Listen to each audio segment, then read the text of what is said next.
Hi, das ist ein neuer luftiger Ausguck für die Elstern. Seht ihr die da oben? Die flattern da immer rauf und runter. Der Baum hat im letzten Gewitter leider seine Spitze eingebüßt. Und wie man sieht, auf dieser Seite hat er auch gar keine Borke mehr. Alles hell.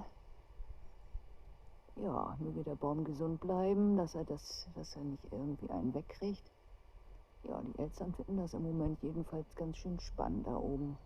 Bester Ausguck und tschüss.